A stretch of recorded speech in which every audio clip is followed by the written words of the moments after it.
بسم اللہ الرحمن الرحیم۔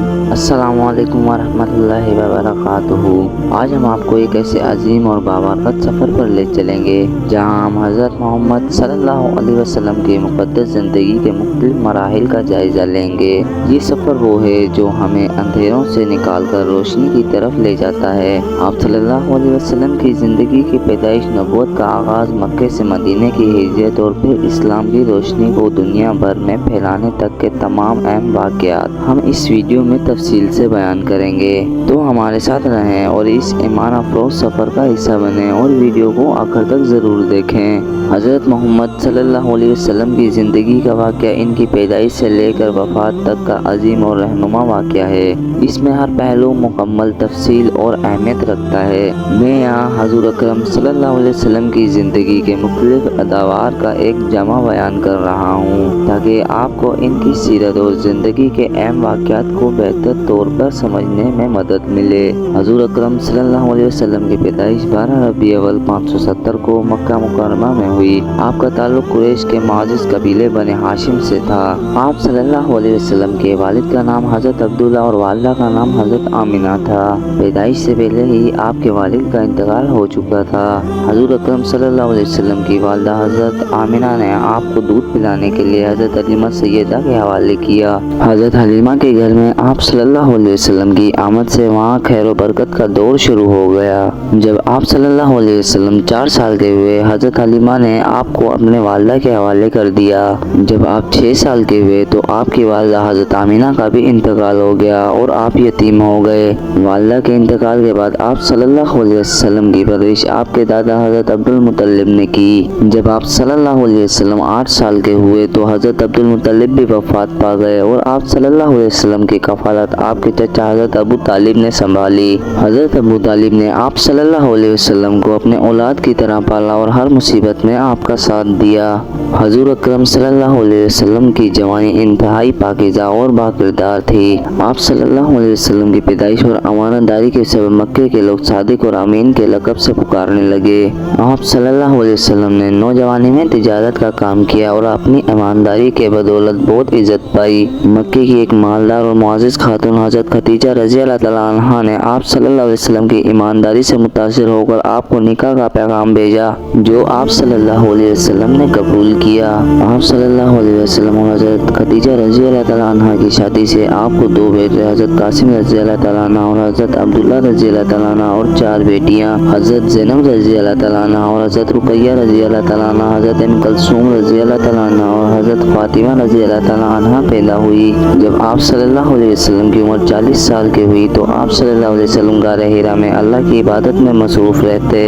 ایک دن رمضان کے مہینے میں آپ صلی اللہ علیہ وسلم پر حضرت جبرائیل علیہ السلام تشریف لائے اور اللہ کا پہلا پیغام آپ صلی اللہ علیہ وسلم کو دیا۔ یہ وہی قرآن مجید کی پہلی آیت تھی۔ اقرا بسم ربک الذی خلق، ترجمہ پڑھیں اپنے رب کے نام سے جس نے پیدا کیا۔ یہ واقعہ نبوت کا آغاز تھا۔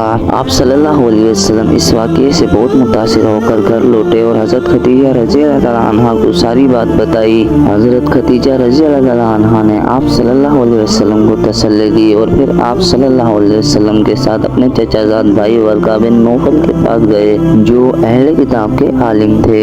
ورقہ بن نوفل نے تصدیق کی کہ یہ اللہ کی طرف سے سچی وحی ہے۔ آپ صلی اللہ علیہ وسلم نے نبوت کے بعد سب سے پہلے اپنے قریبی رشتہ داروں اور دوستوں کو اسلام کی دعوت دی۔ سب سے پہلے ایمان لانے والے حضرت خدیجہ رضی اللہ تعالیٰ عنہ، حضرت علی رضی اللہ تعالیٰ عنہ، آپ کے چچا زاد بھائی حضرت زید بن حارثہ رضی اللہ تعالیٰ عنہ، آپ کے غلام حضرت ابو بکر صدیق رضی اللہ تعالیٰ عنہ تھے۔